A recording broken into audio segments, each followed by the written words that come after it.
Hello everybody and welcome back to the Mongoolie Show. Today we're going to be taking a look at Zack Snyder's newest project, Rebel Moon. This is a two-part movie going directly to Netflix. First part is coming out in December, the second part will be coming out next April, and this is a new IP for Zack Snyder that he's created.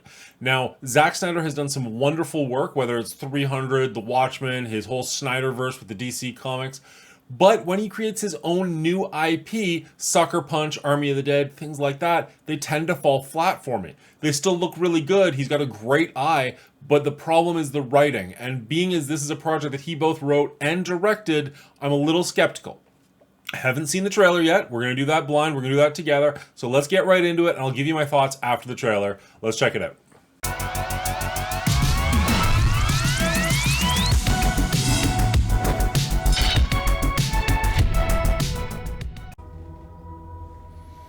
Got the fancy new Netflix logo.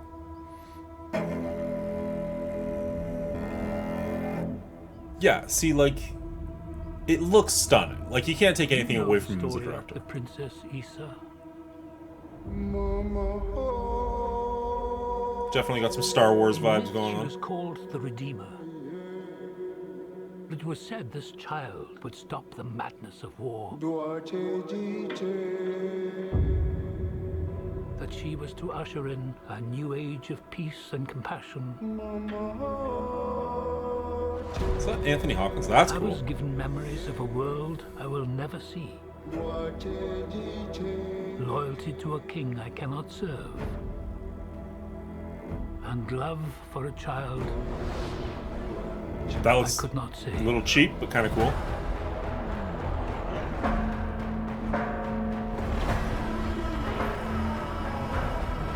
What do you think they want? Everything. I found her. A scar giver. The Imperial almost looks like Warhammer a little bit. I am a child of war. Yeah, like Taught this, that love is weakness. very much the Imperium. Looks good though.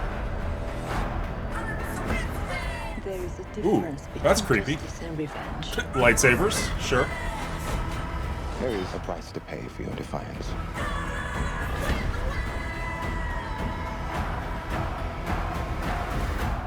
Shh, one moment. I do love this part. Hold on. I don't want no trouble. We're not here to bring any. Are you ready? It looks incredible. You and I both know fear. Let's show them that we're not afraid. Got some Dune vibes in there too. Let's show them we are more than the shackles that bind us.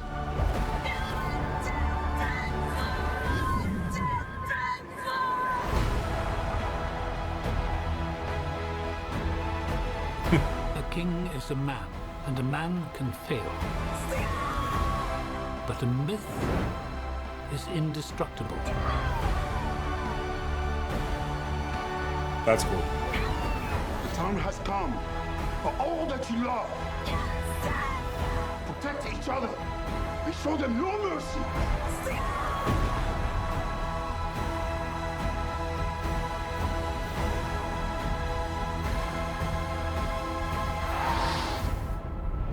Who among you is willing to die for what you believe?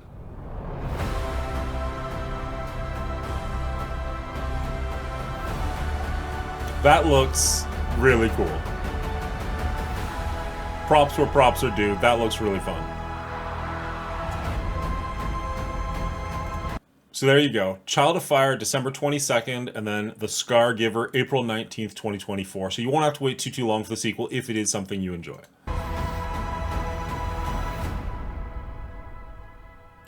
Screenplay by Zack Snyder is the thing that makes me a little bit nervous.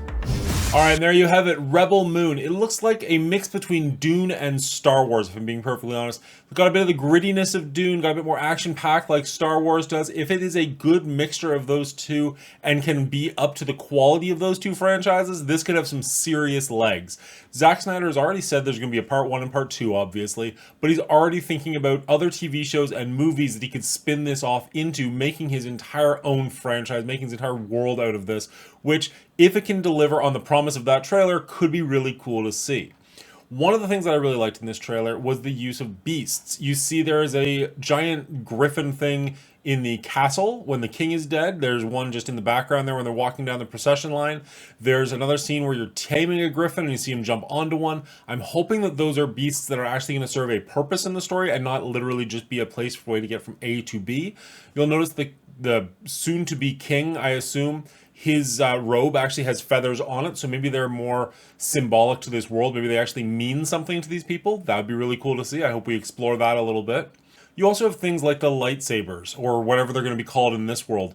Very reminiscent of Star Wars, but hopefully we actually get to see them be a little bit more violent. Zack Snyder has never shied away from violence and is kind of pushing that R rating. I don't know what the rating on this is, but hopefully we do get to see them actually in action, actually cutting off some limbs and just getting a bit more visceral with them than Star Wars usually lets us be. The crazy spider lady looks creepy as hell. I'm really excited for that. I don't think it'll be like a main boss or anything, probably just like a weird henchman they have to overcome, but hopefully she actually is scary and imposing and it's actually a good fight scene and not just a way to show off how strong the characters are, the main characters. Some of the CGI in this was unfortunately a little bit lacking. Now there is still a couple of months before this comes out. Maybe they will work on that. But like this scene in particular really stuck out at me because it just kind of looks like a loading screen from like a PlayStation 3 video game.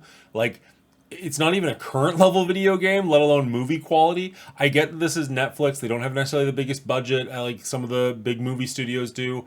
So maybe that's it. They're just chimping out where they can to make it look a little bit nicer in other places, because some of the beasts look really good. So why does this look so bad?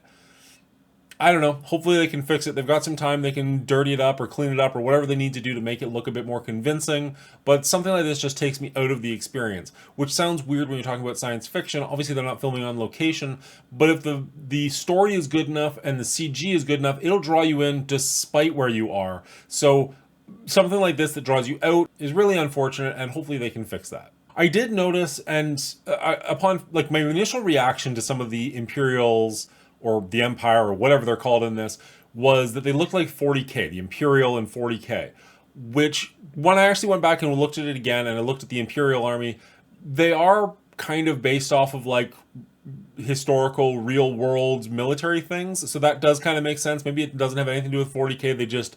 They both took those old uniforms and put them in a science fiction environment, but it was enough for me to go like, oh, hey, and I haven't played 40K in 10 years. So like for people who still do play 40K, I'm sure this jumped out at them. Being that this is Zack Snyder, it would have been really, really fun to get Henry Cavill, who's a huge 40K fan, in one of those uniforms, even for a little cameo. That could have been really cool, but maybe he's saving him for later. Who knows? Overall, I thought this looked really, really good. I wish I knew a little bit more about what the story is actually going to be, but I guess I'll just have to wait till December 22nd when I will absolutely be checking this out. But what about you guys? Are you going to watch this when it comes out? Did it leave you thrilled and excited? Did it leave you a little bit cold? What did you think? Let me know down in the comments below. And if you made it this far, consider giving this video a like and maybe even subscribing. Every little bit helps. I really appreciate it. And we'll see you guys next time. Enjoy your night.